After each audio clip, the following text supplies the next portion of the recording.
This is the L deck, formerly known as the Wibble Plus Plus deck, from Stuff By Bez. There are many different games you can play with it. Here's one of them. Puzzell is a one-player only game where you've got to work through a deck of cards. You've got to plan ahead so that on each turn you'll be able to make a sequence of letters, and if you manage to work through all of them, then you win.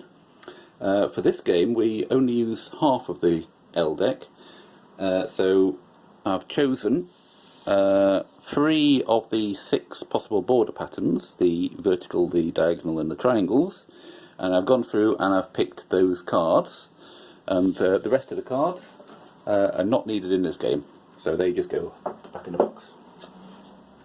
So to start with, we have 4 rows, each one has 2 cards. We deal out a 7 card hand, and the other 9 cards are a draw deck at the side. So, you've got to work through one turn at a time, and on each turn you take a card, then you play 2 cards, and then you draw a new card. So take a card is, from all of these 4 rows, you choose one of them and take the card at the end of it. So you could take that one, for example. That goes in your hand. So now I've got 8 cards in my hand. From here I'll choose 2 cards to place down. And they have to follow a rule of making an alphabetical sequence. So from the card that they're putting next to, so this one, and then the 2 cards you put down, you've got to make a 3-letter alphabetical sequence. In this case it goes D, E, F. And then finally, draw up. And then you keep on doing that. So I could take a card, I'll just take this one, and then play 2 cards. So I could choose to play in this row here. I mean, I could play, it doesn't have to be the one I've taken, but I could choose to go here.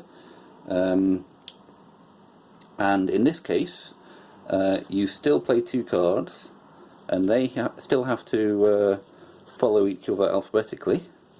So R, S, but obviously there's no card in front, so you don't have to make a sequence of 3, but those 2 have to be in order.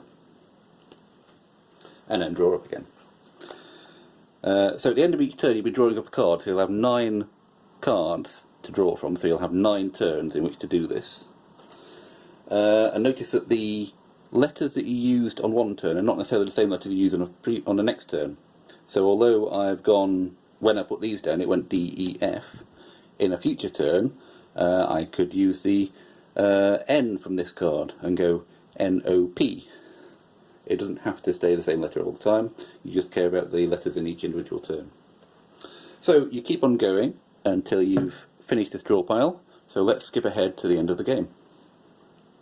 At the end of the game, I've just taken the last card from the draw pile, so I've got 7 cards in my hand, and now, to win, I've got to place all of these cards down at once. I could place as many as I like at the end of each row, so I could place all 7 at the end of that row if I wanted, or maybe 2 there, 1 there and 2 there, whichever way I like. But they still have to follow the rule of making an alphabetical sequence.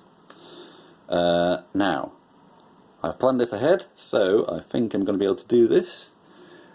I'm going to go from this L, I go M. Then from this P, I'm going to go Q, R, S and T.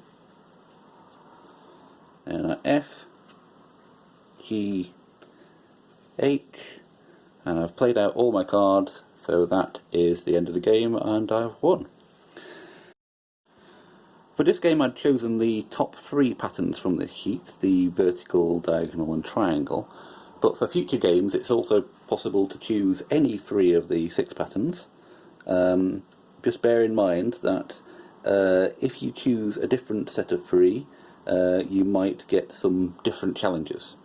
Those 3 are recommended for your first game because the distribution of letters on those cards makes it slightly easier. There's all letters from A to T with no gaps, but if you choose a different set of 3, you might, for example, have no Q in there, so you just have to take account of that and know that you're not going to be able to place cards that go P, Q, R.